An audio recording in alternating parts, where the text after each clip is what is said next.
Club on Radio 2. On the way, we have a bit of 5 o'clock rocks. Stephen Main in the USA is choosing them. And we shall catch up with Gethin, the Gethmeister, ladies' favourite. Part of his Comic Relief 24-hour dance marathon. We'll see how he's doing. We'll see what money has been raised so far. That is all on the way after the news. This is Radio 2 on the BBC Sounds app, on your smart speaker and on 88 to 91 FM.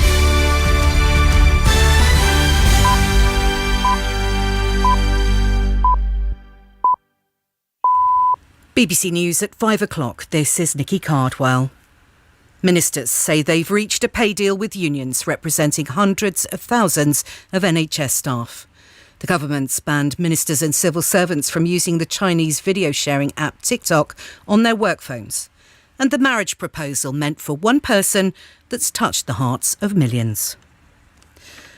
The Health Secretary, Steve Barclay, says he's agreed a pay offer with health unions. Staff will receive a pay increase in the next financial year and a one-off payment this year.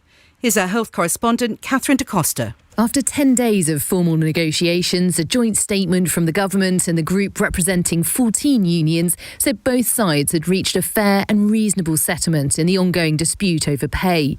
The new offer for all NHS staff in England, except for doctors, includes an extra one-off payment of at least £1,655 for this year and a 5% pay rise for the next financial year starting in April. Unions, including those representing nurses, ambulance workers and physiotherapists, will now consult their members over the coming weeks, and strikes will remain on pause while the ballots are ongoing. Other public sector strikes continue today. There was extensive disruption on trains across England, Wales and Scotland as members of the RMT union held another day of industrial action. And teachers in the National Education Union in England held a second consecutive day of walkouts. It's thought they could start pay talks with ministers next week. New social media rules have come into force at Westminster. Hi folks, this is Boris Johnson here, launching the number 10 TikTok site. And you won't necessarily catch me dancing on this site. That was the former Prime Minister launching Downing Street's TikTok account less than a year ago. Now, after growing concerns about safety data linked to the Chinese-owned video sharing app, it's been banned at Whitehall. Every minister and civil servant has been told to remove it from work phones because of fears that sensitive information could make its way back to Beijing.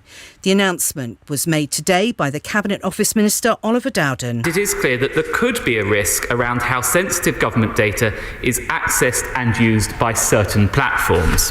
As many colleagues will know, social media apps collect and store huge amounts of user data, including contacts, user content and geolocation data.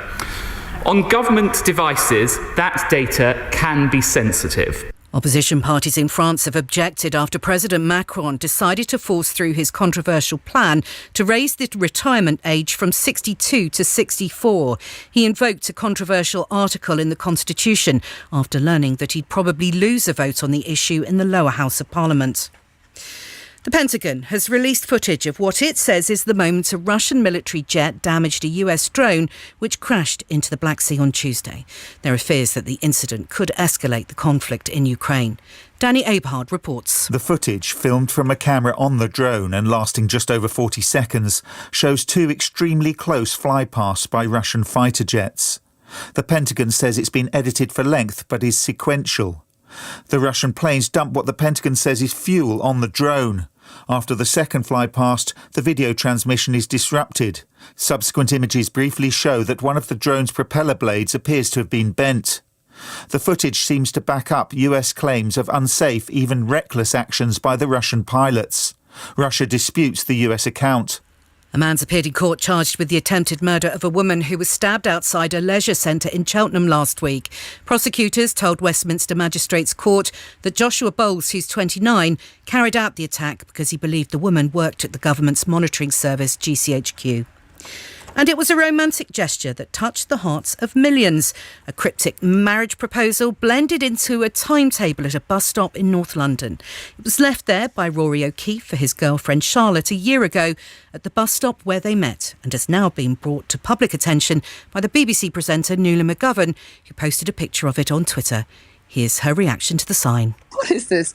Nag's Head, Holloway, Charlotte. we met here 7 years ago. Please, will you marry me? And it was Buses to the Future. I'm like, that's hilarious. Tweeted it just for fun. What can I say? It went viral. If the proposal was that creative and sweet and beautiful, can you imagine the wedding? And the weather. Some cloud cover in many areas of the UK with clear spells developing. The far southeast will be cloudier with some patchy rain. A few scattered showers will form in the north and west.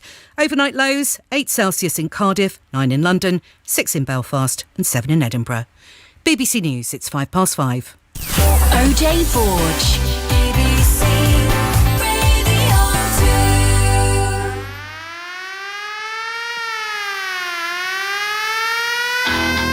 If you can hear the siren, it's time for the 5 o'clock rock. This is Stephen Osborne from Maine, USA. And here's my first choice.